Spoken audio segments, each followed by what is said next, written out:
Steve Dotto here.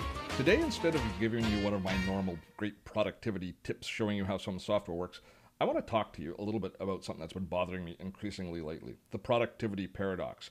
Now, I am admittedly stealing that term from Eric, I can't pronounce his last name, who first published a paper back in the early 90s on the concept that advancing technology does not necessarily mean increased productivity. It was true back then with simple PCs and simple tools. It's even more true today in the world we live in the app and in the connected Web 2.0 world. And I've been wondering why. Why do we lose so much? Why does the pursuit of productivity so often get in the way of actually getting things done? And I think I might have figured out one of the reasons. And one of the reasons is freeness. I'm not a big fan of things being free. Come with me for a moment. Let's examine what happens with freeness. Let's go into Apple's App Store, shall we? And it's the exact same in the Google Play Store and all of the other different stores. Here I think I might need a new note-taking app. I want to be able to more effectively take notes on my tablet, which seems to me a reasonable thing to do. So I head on into the note area and or search for notes. And what do I find? I find 2,915 iPad notes, note apps just for the iPad.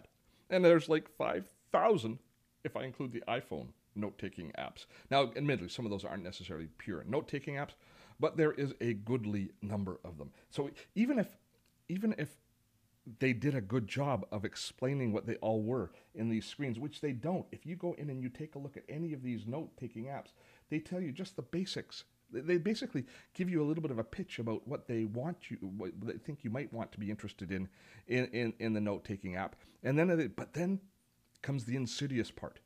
They give it to us for free. They say, go ahead, download it, try it out, see if you like it. And if you like it, you can upgrade to the premium version. Now, there's nothing wrong with that model. In a lot of ways, that model makes tremendous sense. But where it doesn't make sense is in our own personal productivity, because free is not really free. Oh, no, no, no, no. Free is my time being spent trying to figure out which app works. And because I'm also slightly cheap, I end up with something like this. And I've got in my notes, that's how many note apps I tested out before I found a note-taking app that I liked. And I'm not even sure I like the one that I have. It's terrible. And I blame Apple and Google for a lot of this freeness and this open access, all this hippy-dippy free love stuff.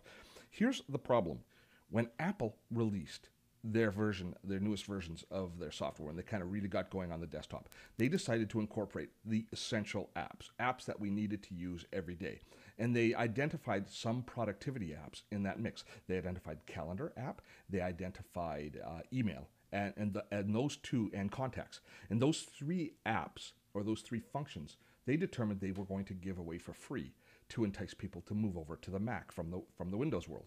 And on the surface, again, that seems like a brilliant concept. Free software, free email. We don't have to pay. We don't have to buy Outlook because we've got calendar and we've got contact. And so consequently, it was very popular with the users. But here's the issue. Apple Mail, iCal, and Apple's contacts suck. They're terrible applications. But because they're given away for free and they're ubiquitous, everybody has them. That means that there's no competition. Nobody builds a really killer email app that we can buy for $99 or $129 or $199 or $399. I don't care what the price is. Nobody builds a killer email app because they can't compete with free.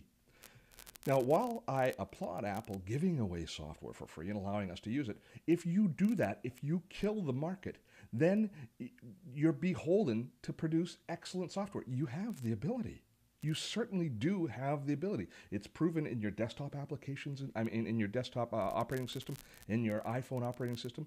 You know how to build good tools, but because you're giving away for free, I'm not sure that the commitment is there for email. Consequently, we all suffer. Productivity is lost as a result. Here is a perfect example of the productivity paradox. And while there are options, for instance, Gmail, they do a pretty good job with Gmail. They're constantly improving it, but Google's doing the same thing. They're giving this stuff away for free, so nobody is able to compete with them. Consequently, even though Google seems to be pushing Gmail ahead a little bit better, and in some areas it does a better job than Apple Mail, it's still not a complete solution. So what are we left with? What are the people who are trying to be productive using these tools left with? A bunch of free stuff that's only sort of free because we have to spend all of our time figuring out which one works for us. Poorly documented, poorly supported because they make very little money from it. So we are given inferior tools with a superior platform to work on. We've got this fantastic phone, this tablet, the computer, this wonderful platform to work on, and then we're left with all of these inferior tools like Apple's iMail and iCal and note-taking apps that only sort of do a half-assed job. Therein lies the productivity paradox.